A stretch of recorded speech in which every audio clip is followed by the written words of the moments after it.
सभी सुधी जनों को सादर नमन। दिनांक 1 नवंबर से 7 नवंबर तक होने वाले इस वर्ष होने वाले कालिदास समारोह में विक्रम विश्वविद्यालय की कालिदास समिति की ओर से शोध संगोष्ठियों तथा विशिष्ट विद्वानों की व्याख्यान मालाओं का आयोजन किया गया। शोध संगोष्ठियों में युवा विद्वानों ने अपने शोध पत्र पढ़े तथा वरिष्ठ विद्वानों ने भी अपने शोधालेखों की प्रस्तुति की। विशिष्ट व्याख्यान मालाओं में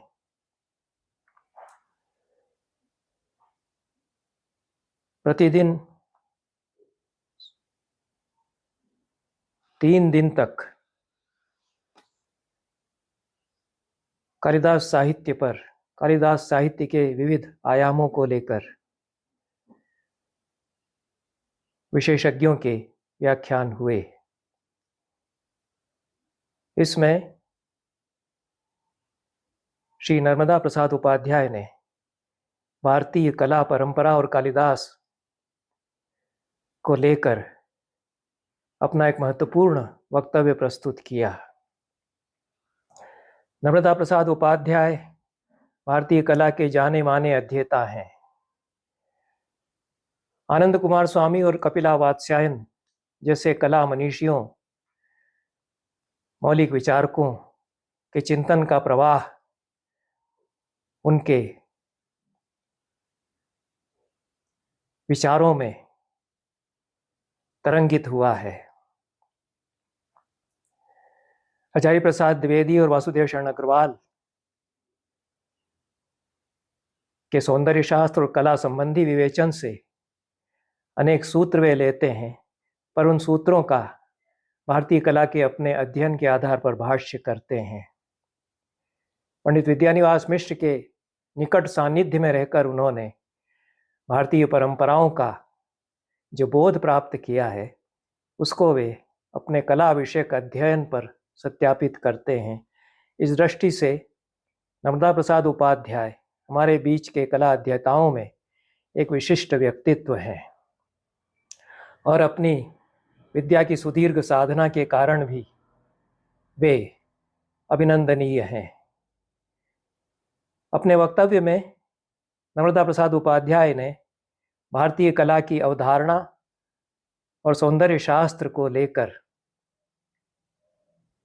जो विचार प्रस्तुत किए उसमें भारतीय कलाओं में अंतरानुशासी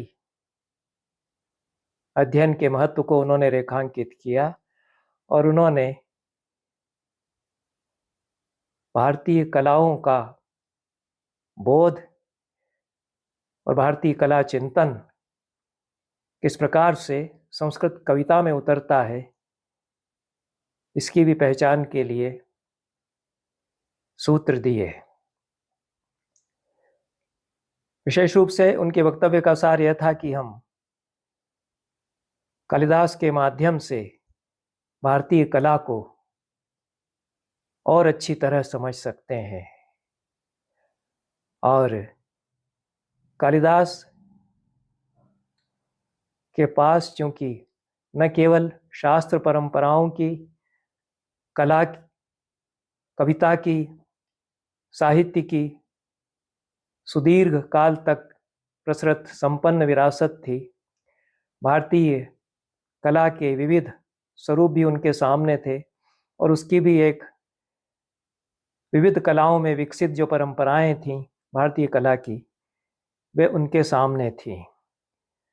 उनकी कविता पर उस कला परंपरा का प्रभाव तो पड़ा ही, पर उन्होंने भारतीय कलाओं को अपनी कविता में जिस प्रकार से व्यंजनाओं के माध्यम से रूपायित किया है उसका प्रभाव भारतीय कलाओं पर, परवर्ती भारतीय कला पर पड़ा। इसलिए कालिदास एक ऐसे संधिकाल पर खड़े हैं जहां साहित्य, कला और संस्कृति की संपूर्ण विरासत को आत्मसात करते हुए वे आने वाली परंपराओं के लिए मानक प्रस्तुत करते हैं। उन्होंने भारतीय कला की परंपरा को प्रभावित भी किया। इसको उदाहरण उन्होंने व्याख्यायित किया। भारतीय कला की विशेषताएं बताते हुए नर्मदा प्रसाद उपाध्याय ने कहा कि निजता का तिरोहण भारतीय कला की अपनी विशेषता है जो उसे पश्चिमी कला परंपरा से अलग करती है। व्यक्तिवाद के लिए यहाँ पर अवकाश नहीं है और व्यष्टि समष्टि में विलीन होती है। यह तो पूरी परंपरा में हमारे, चाहे हमारे दर्शन की परंपरा हो, कला की परंपरा हो या साहित्य की, कविता की परंपराएं हों, व्यक्ति का चैतन्य अनंत में समाहित हो जाता है। अंततः व्यक्ति का अपना अलग से पृथक कोई अस्तित्व नहीं है। इसलिए व्यक्तिवाद के स्थान पर समष्टि को यह कला परंपरा अंगीकार करती है। इसके द्वारा समग्र दृष्टि कालिदास में विकसित होती है, वही हमारी भारतीय कला परंपरा में भी प्रतिफलित होती है। नर्मदा प्रसाद उपाध्याय जी ने कालिदास की कविताओं से मार्मिक उदाहरण प्रस्तुत करते हुए यह भी बताया कि न केवल उनके आधार पर अनेक मूर्ति शिल्पों, शिल्पांकनों का निर्माण हुआ, चित्रकला के, भारतीय चित्रकला के विविध प्रस्थानों में कालिदास की कविता झलकी। भित्ति चित्रों में भी कालिदास की कविता के आधार पर चित्र निर्मित किए गए। विशेष रूप से भित्ति चित्रों के उपाध्याय जी विरल अध्येता हैं और पूरी भित्ति चित्र की जो भारतीय परंपरा है उसका अध्ययन करने वाले, उसकी समग्रता में अध्ययन करने वाले वे एक अध्येता हैं। इस दृष्टि से भित्ति चित्रों में भी और परवर्ती भित्ति चित्रों तक में कालिदास की कविता के बिंब उतरते हैं, यह उन्होंने सोदाहरण प्रस्तुत किया। पर जो और महत्वपूर्ण बात यह है कि कालिदास की कविता अपने आप में चित्रोपम कैसे बनती है, उसके कारण चित्रकारों को वह प्रेरित करती है। यह मैंने अपने व्याख्यानों में और लेखों में भी कहा है कि कालिदास कैसे सिखाते हैं चित्रकारों को कि चित्र कैसे बनाना चाहिए।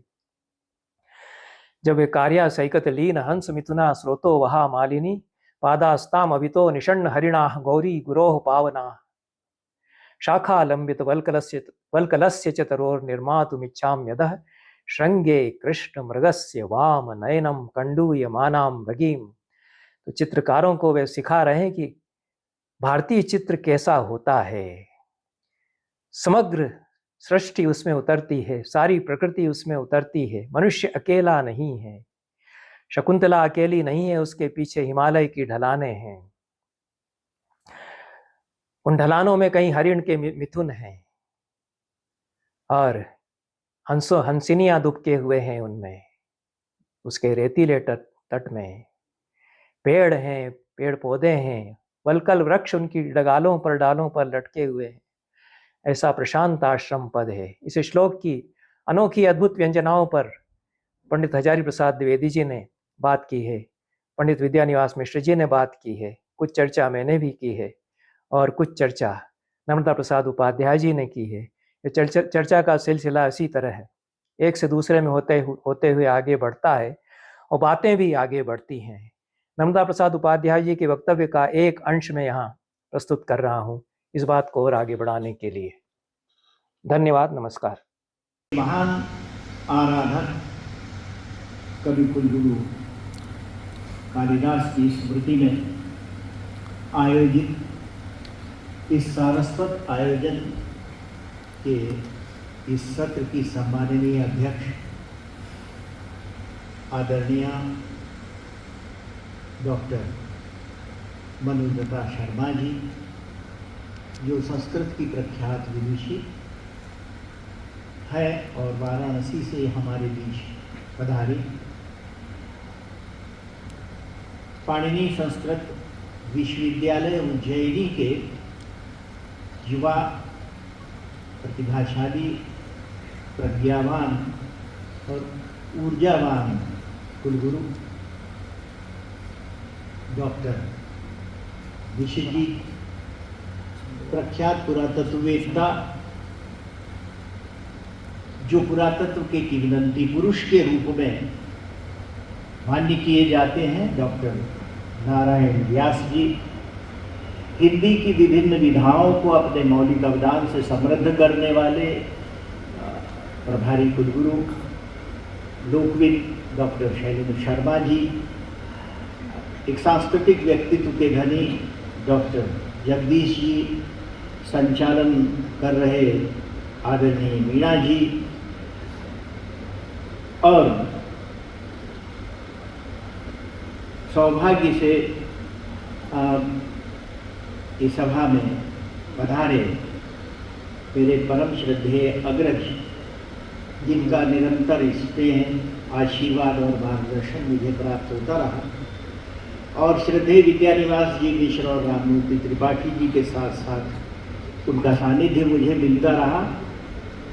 डॉक्टर आचार्य राधा वल्लभ जी त्रिपाठी, प्रख्यात पाठ आलोचन के विशेषज्ञ और एक अंतरानुशासिक व्यक्तित्व, संस्कृत के जो हमारे बीच अहमदाबाद से पधारे डॉक्टर वसंत भट्ट जी, और मेरे विभागीय साथी चंद्रशेखर जी, गोवर्धन चौबे जी,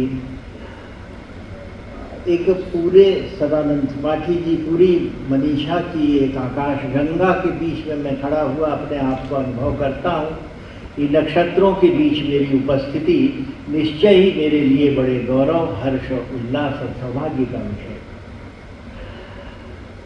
मेरे विनम्र मत में जब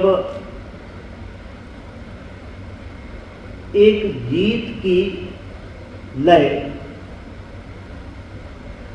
किसी दीप्तिमान लौ में ढल जाए तो कला स्वयं कालिदास हो जाती है। कालिदास इसी अद्भुत और अलौकिक चमत्कार के सर्जक हैं। वे जो रचते हैं, ऐसा जो दीप्तिमान हो उठता है, उन्होंने रघुवंश में एक इंदुमती के रूप में गीत रचा, जिसके लौ, जिसकी लय एक लौ में बदल गई, परिवर्तित हो गई। रघुवंश में ही वह उसे एक संचरित होती हुई दीपशिखा के रूप में, एक थिरकती हुई लौ के रूप में संबोधित करते हैं। संचारिणी दीपशिखै रात्रौ यम्यम्यति आय पतिं वरासा नरेंद्र मार्गाटिव प्रपेदे विवर्ण भावं सतत भूमिका। कालिदास भारतीय कला की आरती में प्रज्वलित हुए दीप हैं, जिनका आलोक युगों युगों की परिधि में फैला है, और जिनके सृजन की गंगा के तटों पर प्रत्येक युग में अनेक कला तीर्थ निर्मित हुए। कालिदास हमारी परंपरा के ऐसे अनूठे अंतरानुशासिक व्यक्तित्व के रूप में, कृतिकार के रूप में उपस्थित होते हैं। मैं विनम्रता पूर्वक निवेदन करूं कि मैंने संस्कृत पढ़ी नहीं, मैं हिंदी भी मैंने नहीं पढ़ी, मैं तो आप लोगों के बीच में इतनी विद्वान व्यक्तित्वों के बीच में उपस्थित होकर कालिदास के विषय में इसलिए चर्चा कर पा रहा हूँ क्योंकि एक कला के संबंध में मैंने संस्कृत और हिंदी के जितने भी काव्य या और विभिन्न विधाओं के विषय में लिखे गए ग्रंथों को पढ़ा। उनमें कालिदास मुझे एकमात्र ऐसे व्यक्तित्व लगते हैं, ऐसे कृतिकार लगते हैं, जिन्होंने भारतीय कला की अवधारणा को अपने कृतित्व में प्रत्यक्ष किया, और न केवल अवधारणा को बल्कि उन्होंने विस्तार से कला के संबंध में बातें कही, अब उसके संदर्भ दिए हैं, उसके संबंध में उदाहरण दिए हैं, और साथ ही साथ ऐसे बिंब रचे हैं जो हमारी आंखों के सामने दृश्य रच देते हैं। शब्द कब दृश्य हो जाते हैं और दृश्य कब शब्द हो जाते हैं, कालिदास के कृतित्व में हमें मालूम नहीं होता।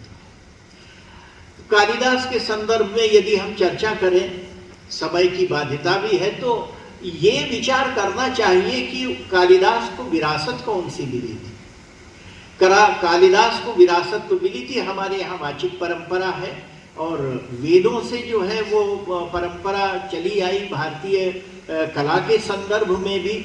और वेद के अंदर ही जिन द्वार देवियों का उल्लेख है, पाणिनि जिसको प्रतिकृति कहते हैं, वह जो है उदाहरण हमारे सामने है। वेद में पेशसु, श्री, रूप, भंड जैसे शब्द हमें मिलते हैं जो सौंदर्य के पर्याय हैं। और वेदों के बाद फिर उपनिषद आते हैं हमारे यहाँ, बृहदारण्यक उपनिषद, मुंडकोपनिषद, विशेष रूप से छांदोग्योपनिषद, जिनमें जो सूत्र दिए गए हैं उन सूत्रों की आधारशिला पर भारतीय ललित कला के अनुशासनों के भव्य स्मारक खड़े हुए। इसलिए ये कालिदास की बड़ी अनमोल विरासत थी। और फिर उन्हें विरासत मिली पाणिनि की अष्टाध्यायी की, रामायण की, महाभारत की, वात्स्यायन के कामसूत्र की, भरत के नाट्यशास्त्र की, और उस समय के जो ग्रंथ लिखे गए ईसा पूर्व की शताब्दियों के उनकी।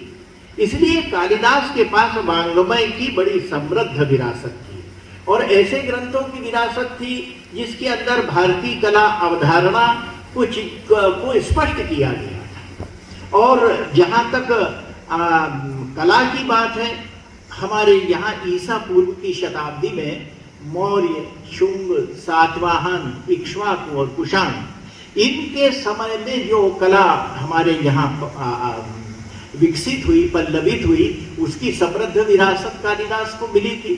और फिर कालिदास के संबंध में ये कहा जाता है कि वो विवाद चलता है कि कौन सी शताब्दी के थे, या वे ईसा पूर्व की शताब्दियों के थे या ईसा के बाद के गुप्त काल के थे।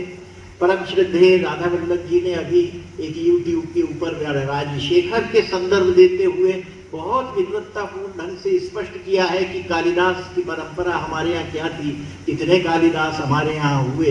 तो वो कालिदास के संदर्भ में भले ये विवाद हो, लेकिन यदि हम ये माने कि कालिदास गुप्त काल के पूर्व हुए थे, ईसा की आरंभिक सदियों में हुए थे, तो इस संबंध में आचार्य हजारी प्रसाद द्विवेदी ने कालिदास की लालित योजना में संदर्भ दिया है। उन्होंने ये कहा है कि भरहुत की जो कल्पवल्लियां थी, वो कल्पवल्लियां किसी कवि की प्रेरणा से प्रेरित थी। वे कल्पवल्लियां जो बनी थी वो अभिज्ञान शाकुंतल के उस प्रसंग का स्मरण कराती हैं जिसमें वन देवियां और जो वृक्ष हैं वन के, वो शकुंतला के विवाह के समय मानवीकृत करते हैं कालिदास उनको, और वो उनको महावर देते हैं, वो उनको जो है वस्त्र देते हैं, मंगल आभूषण देने का आग्रह करते हैं कर्ण से। तो ये जो है भरत की जो कल्पवल्लियां, हजारी प्रसाद जी कहते हैं कि वो तो ऐसा लगता है जैसे कि वो कल्पवल्लियां पल्लवों से होड़ ले रहे हैं। अद्भुत व्याख्या की है उन्होंने। तो ये कालिदास के संदर्भ में यदि ये माना जाए कि वे ईसा पूर्व की शताब्दियों में कभी हुए होंगे, तो उसके लिए भरहुत का उदाहरण हमारे सामने है। और बाद में यदि उनके गुप्त काल के पहले के भी बात यदि हम करें, तो उस समय एक बड़ी मसरण कला जन्मी थी, गांधार कला। यूनानी शासकों के समय में हमारे यहाँ की देशज कला के तत्वों से जब उसका संविलियन हुआ, तो वो कला के इतने सुंदर बुद्ध शिल्प हमारे यहाँ हैं कि उन्हें देखकर हमें चमत्कृत हो जाना पड़ता है। तो कालिदास को एक इसमें निश्चित ही एक सशक्त उनके पास पृष्ठभूमि थी, एक कला की अवधारणा थी। अब भारतीय कला की अवधारणा के तत्व कौन से थे? भारतीय कला की अवधारणा का पहला तत्व था निजता का तिरोहन, जिसको आपका वैदिक ऋषि भी कहता है, यो वो व्रताभ्यो अकृणोदलोकम। वो व्रत से, परिधि से मुक्त होने की बात करता है, निजता को त्याग करके लोक में अपने आप को समन्वित करने की बात जो ऋषि, वैदिक ऋषि करता है, वह भारतीय कला का सबसे पहला लक्षण है। क्योंकि हमारे यहाँ भारतीय कला में कला व्यक्ति के नाम पर नहीं है, व्यक्ति परकता है ही नहीं। यहाँ कोई कला जो है अशोककालीन कला नहीं कही जाती, चंद्रगुप्त कालीन कला नहीं कही जाती। वो कला कही जाती है तो मौर्यकालीन कला है, गुप्तकालीन कला है, शुंगकालीन कला है, सातवाहन कालीन कला है। और ये जो अवधारणा हमारे यहाँ भारतीय कला की निर्मित होती है, इसका उद्देश्य जो है वो एक तो निजता का तिरोहण है, दूसरी बात यह है समग्रता को अपने आप में समेट लेना। जो पश्चिम की अवधारणा है जिसमें निजस्व का आरोपण रहता है, उस निजस्व के आरोपण से मुक्त है भारतीय कला। और भारतीय कला का दूसरा जो जिसको वासुदेव शरण जी कहते हैं, हजारी प्रसाद जी कहते हैं, डॉक्टर आनंद कुमार स्वामी कहते हैं, वो यही कहते हैं कि भाई भारतीय कला का एक सबसे मुख्य गुण है उस समग्रता को अपने आप में समन्वित करना, समेट लेना। वो समन्वय जो है वो समष्टिगत चित्रण जो है, जिसमें पूरा विश्व जिसको हम अयम निजा परोवेति वर्णा लघुचे साम वो जो कहते हैं उदार चरित वाला, तो वो एक बड़ी महत्वपूर्ण बात है। तो निजता का तिरोहण, समग्रता को अपनाना, और तीसरी बात भरत के नाट्यशास्त्र के संबंध में जो भरत जिस रस की बात करते हैं वो रस, और भरत जिस अभिनय की बात करते हैं, भरत के नाट्यशास्त्र में कला के जो तत्व दिए गए हैं वो सब हमें कालिदास के कृतित्व में दिखाई देते हैं। तो ये कालिदास की जो अवधारणा है कला की, वो अवधारणा बड़ी स्पष्ट है और उसके लिए बहुत सारे संदर्भ और उदाहरण दिए जा सकते हैं। लेकिन एक बड़ा प्रसिद्ध श्लोक है, आप सब इतने विद्वान बैठे हुए हैं सभी जानते हैं, लेकिन जो यहाँ पाठक लोग हैं मैं वो श्लोक के माध्यम से स्पष्ट करना चाहता हूँ उस अवधारणा को। अभिज्ञान शाकुंतल का बड़ा प्रसिद्ध श्लोक है, कार्या सैकतलीन हंस मिथुना श्रोतो महामालिनी पादास्ताभिमितो निशन्य हरिणा गौरी गुरो पावना शाखा लंबित वलकलस्य चतुरोर निर्मातु इच्छा निधा श्रृंगे कृष्ण मृगस्य वामनयनम कंडूयमाना। देखिए आप, इसके अंदर सारे तत्व हैं। शकुंतला का चित्र बनाना है दुष्यंत को, लेकिन कहीं भी दुष्यंत की निजता आरोपित नहीं हो रही। उसको अभी बहुत सारी चीजें चित्रित करना है, लेकिन शकुंतला वहां अनुपस्थित है जिसको मुख्य रूप से चित्रित करना है। शकुंतला अनुपस्थित है, तो वो कहता है कि मैं क्या बनाना चाहता हूं, मालिनी नदी के बलुए तट के ऊपर जो हंस विचर रहे हैं उनको चित्रित करना चाहता हूं, जो हरिण हैं उनको चित्रित करना चाहता हूं बैठे हुए, मैं उन वल्कल वस्त्रों को चित्रित करना चाहता हूं जो लटके हुए हैं सन्यासियों के तरवरों पर, और मैं उस हरिण के जोड़े को भी चित्रित करना चाहता हूं जिसमें एक हरिणी अपनी बाईं आंख हरिण के सींग से खुजलाती है।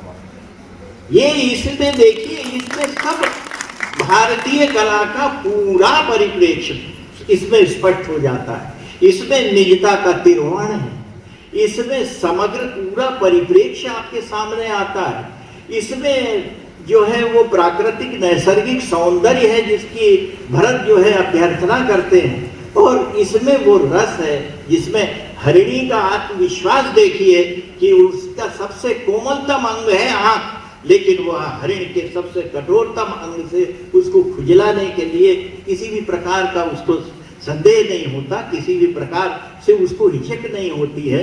तो ये यहाँ जो है ये कालिदास की अवधारणा स्पष्ट होती है।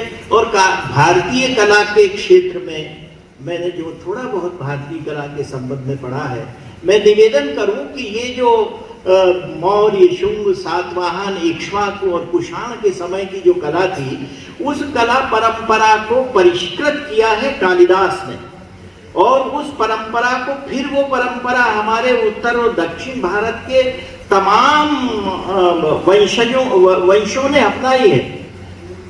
गुप्त, वाकाटक, चालुक्य, पल्लव, पाल, सेन, चोल, सलसतरंभा, होयसल, गंग, परिहार, सोलंकी, प्रतिहार, ये सब वंश जो हैं हमारे यहाँ उस कला की परंपरा को अप्रतिहत रूप से निर्वाह उसका करते रहे। और फिर आप ये देखिए कि ये रायकृष्ण दास जी बताते हैं कि जो भित्ति चित्रों की हमारी परंपरा है, निश्चय ही वो कालिदास के समय से आई। तो वो भित्ति चित्रों की जो परंपरा है वह तो उदयादित्य के समय में 11वीं शताब्दी तक चली आई है। राजा भोज के भतीजे थे उदयादित्य, उनके समय तक चली आई। तो ये भारतीय कला के संबंध में कालिदास ने जो परिष्कार किया है, जो कालिदास ने उस भारतीय कला के तत्वों को स्थापित किया, निस्संदेह वो हमारे यहाँ निरंतर वो परंपरा चलती आई है। और ये आप यदि संदर्भों की बात करें तो उसके संबंध में भी बहुत विस्तार से बात की जा सकती है। कालिदास के ग्रंथों को अवलोकन करने से मालूम होता है कि चित्रकला उस समय बड़ी विकसित थी। वहां विवाह जो है वो चित्र देख करके सुनिश्चित होते थे। वियोगी प्रेमी और प्रेमिका अपना जो है वो वियोग कम करने के लिए एक दूसरे के चित्र बनाया करते थे। घरों की सज्जा जो है वो चित्रों से हुआ करती थी। और राजा जो हैं वो अपने महलों को सज्जित किया करते थे। पूजा गृह के अंदर जो है वो चित्र सजे रहते थे। सर्वत्र चित्रों की जो है वो चर्चा मिलती है। और फिर आप ये देखिए कि अभिज्ञान शाकुंतल में तो वन देखिए, वो जो शकुंतला की सखियां हैं उनके सामने ये समस्या, ये प्रश्न आता है कि ये तो हमारी आश्रम की कन्या है, इसका श्रृंगार कैसे करेंगे हम? ये तो राजा की पत्नी हो के नगर में जा रही, अब नगर की दुल्हन कैसा श्रृंगार करे, उनको तो मालूम नहीं। तो उन्होंने कहा नहीं, इसकी कोई हमको दिक्कत नहीं होगी, हम तो जो है एक चित्र ले आएंगे उसका, जो नगर के अंदर दुल्हन वो अपना श्रृंगार करती है, और वैसा ही पुष्पों से श्रृंगार हम शकुंतला का करते हैं। शकुंतला के संबंध में अभिज्ञान शाकुंतल में बड़े बहुत सुंदर संदर्भ है। बार बार दुष्यंत के चित्र बनाने का संदर्भ आता है कि भाई दुष्यंत चित्र बनाना तो चाहता है लेकिन कमी है उसमें। अभी वो ये कहता है विदूषक से कि अरे अभी तो इसमें जो है वो मैं सिरस का फूल नहीं बना पाया, अभी तो इस स्तनों के बीच से जो मृणाल की माला बनानी थी मैं इसको वो नहीं बना पाया। और एक जगह कहता है कि अरे तुम देखो, बड़ा कारुणिक विवरण है कि ये जो है ये मेरी काली पसीजी हुई उंगली का चिन्ह है, और ये जो तुम देख रहे हो ना कि थोड़ा बहुत रंग निकल गया है, ये मेरी आंखों से टपका हुआ आंसू है जिसके कारण जो है ये रंग निकल गया। ये अभिज्ञान शाकुंतल के ऐसे कितने ही प्रसंग हैं हमारे सामने। और रघुवंश के अंदर तो प्रसंग है ही कि वो भित्ति चित्र बने हुए थे उजड़ी हुई अयोध्या में, और जब निकलते हैं वो तो देखते हैं कि भाई ये इन चित्रों को, जो हाथी इन चित्रों में बने हुए थे वे इतने सजीव थे कि सिंहों ने उनको अपने नखों से विदीर्ण कर दिया था। तो ये रघुवंश का जो रघुवंश के अंदर भी बड़े इस संबंध में हमें प्रसंग दिखाई देते हैं। फिर मेघदूत के अंदर तो वो यक्ष कहता है कि भाई तुम जाओगे अलकापुरी, देखोगे यक्षिणी को तो एक दुर्बल से यक्ष का जो है वो चित्र बनाती हुई तुमको दिखाई देगी। और कालिदास की कला का उत्कर्ष जो है वो हमें दिखाई देता है मालविकाग्निमित्रम में। जब वो मालविकाग्निमित्रम में कहते हैं कि वो जो चित्र बनाया, पहले तो वो बड़ा अग्निमित्र उससे प्रभावित होता है, लेकिन बाद में जब मालविका को नृत्य करते हुए उसकी मुद्रा को, उसकी भंगिमा को देखता है तो वो कहता है कि उस चित्र वैसा बनाया नहीं जैसे ये मालविका दिखती है। उसने चित्र देखा, चित्र उसके मानस में प्रतिष्ठित हो गया, और फिर उसने मालविका को देखा तो वो लगा कि इस चित्र से ये जो है ये मिलती नहीं है, मिसमैच हो रहा है, इसका मिलान नहीं होता। तो जो है वो कहता है कि उसकी चित्रकार की समाधि शिथिल हो गई। समाधि की शिथिलता, समाधि में ही केवल कला का उत्कर्ष पाया जा सकता है। समाधि में ही आप चित्रांकन का, शिल्पांकन का, किसी भी कला का जो है वो आप उत्कर्ष पा सकते हो। और आचार्य हजारी प्रसाद द्विवेदी ने इसकी बड़ी सुंदर व्याख्या की है। वो कहते हैं कि कलाकार के, कलाकार के मस्तिष्क में तो, मानस में तो वो मूर्ति या वो चित्र विद्यमान रहता ही है। जब कोई शिल्पी किसी शिला से चित्र जो है वो बनाने लगता है, उसको उत्कीर्णित करने लगता है, गढ़ने लगता है, तो वो चित्र, वो शिल्प गढ़ता नहीं है। वो केवल इतना करता है कि वो मूर्ति तो पत्थर में विद्यमान रहती ही है, केवल उसके आसपास का व्यर्थ का पत्थर हटा देता है। ये जो मालविकाग्निमित्र के अंदर शिथिल समाधि वाली बात कही है, इसकी बड़ी सुंदर व्याख्या आचार्य हजारी प्रसाद द्विवेदी करते हैं। तो हमारे यहाँ एक जो संदर्भ मिलते हैं, रघुवंश के संदर्भ भी देख लीजिए, एक से एक रघुवंश के अंदर भी आप संदर्भ मिलेंगे। अज के बड़े प्रशंसक हैं कालिदास। तो कहते हैं कि जब सांझ हो, रात्रि होने लगती है, कमल के अंदर जो है भंवरा आ जाता है। अब रात्रि हुई, कमल के संपुट, कमल के जो है पांखुरियां बंद हुई, तो वो भंवरा भी जो है उसके अंदर सो गया। और इधर जो है अज की आंखें बंद हुई, तो उनकी पुतलियां जो भंवरे की तरह हैं वो भी स्थिर हो गई और पलकें बंद हो गई, तो पुतलियां भी जो है बंद हो गई। सुबह होती है, प्रातः होता है, तो हलचल होने लगती है, भंवरा भी जो है वो हलचल करने लगता है, आंखों की पुतलियों में भी हलचल होने लगती है। और वो कहते हैं कि जैसे ही अजय के नेत्र खुलते हैं, वैसे ही कमल के सरोवर खिल जाते हैं, सरोवर में कमल खिल जाते हैं। और बड़े एक सुंदर बिंब जो है, ये मैं बिंब की बात कर रहा हूं, मैं जॉन वैली की जो बिंब योजना है, वो तो हिंदी बिंब के बड़े प्रतिष्ठित कलाकार वो माने जाते हैं, विद्वान। और बिंब के संबंध में उनका कहना ये है कि ये भावनाओं की पुनर्निर्मिति है। बिंब जो है ये भावनाओं की पुनर्निर्मिति। तो भावनाओं की पुनर्निर्मिति के संबंध में डॉक्टर नगेंद्र का भी ये मत है। उन्होंने अपने रसशास्त्र के जो प्रतिपादन में बात कही है कि इसके मूल में भाव ही होता है। और वो जो है वो भाव इतना, वो भाव किस प्रकार से होता है, कितने बिंब बनते हैं, मूर्त बिंब बनता है, अमूर्त बिंब भी बनता है, और फिर उसके बाद हमारी संवेदनाओं के बिंब भी बनते हैं। कई प्रकार के बिंबों का विवरण उसके अंदर दिया गया है। हमारे संस्कृत के विद्वानों ने इसके ऊपर काफी काम भी किया है, बिंब योजना के ऊपर। लेकिन मैं बताना चाह रहा हूं कि वो जैसे रघुवंश में एक और प्रसंग आता है। रघुवंश का प्रसंग क्या है कि लवकुश कथा सुना रहे हैं, राम की कथा सुना रहे हैं, और वो कथा इतनी कारुणिक है कि वहां के जो सभासद बैठे हुए हैं वो निश्चेष्ट बैठे हुए हैं, बिल्कुल चुपचाप बैठे हुए हैं। उनकी आंखों के अंदर जो है वो अश्रु झलक रहे हैं, अश्रु धीरे धीरे नीचे आ रहे हैं। वो सभा कालिदास उद्धृत करते हैं और कहते हैं कि ये वैसी ही है जैसे कि वन के अंदर हवा नहीं चल रही हो, सब निश्चेष्ट हो, निश्चल हो गए हो, सब किसी प्रकार की हलचल ना हो रही हो, लेकिन धीरे धीरे ऊपर से ओस गिर रही हो। आंखों में आंसू लिए हुए सभासदों की सभा का वर्णन कालिदास इस रूप में करते हैं। और शकुंतला का तो वो चित्र बड़ा प्रसिद्ध ही है, जिसमें वो कहते हैं कि वो जिस शकुंतला के सौंदर्य पर दुष्यंत रिझते हैं, वो तो श्रम से आया हुआ है। एक हाथ से श्रम के कारण बाहें जो हैं वो लाल हो गई हैं, एक हाथ से घड़ा उठा रही है, घड़ा, और दूसरे हाथ से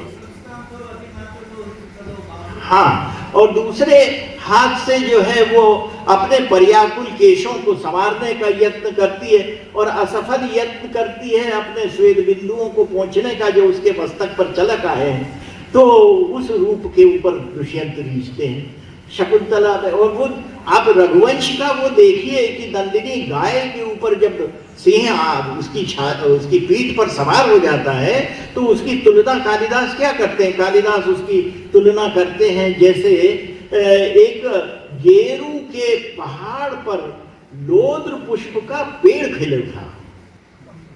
ऐसे ही एक और उनकी तुलना जो है वो बड़ी अद्भुत तुलना है। वो कहते हैं कि जैसे सांझ होती है तो एक तरफ से अंधकार आता है, एक तरफ से जो है वो अब ललाई भी रहती है, तो उसके संबंध में कहते हैं ऐसा लगता है जैसे गेरू की नदी के किनारे तमाल के वृक्ष उगे हुए हैं। शकुंतला वो राम सत्यजात राम की तुलना कौशल्या के बाजू में लेटे हुए हैं। कहते हैं कि ऐसा लगता है कि जैसे एक दुर्बल गंगा की धारा के किनारे किसी ने नील कमल रख दिया। और कहते हैं मेघदूत में कि वो बादल सुंदर है, इसका अंदाजा, इसका अनुमान आप इससे नहीं लगा सकते कि बादल कितने सुंदर है, उसका अनुमान इससे लगाइए कि नदी कितनी दुर्बल है।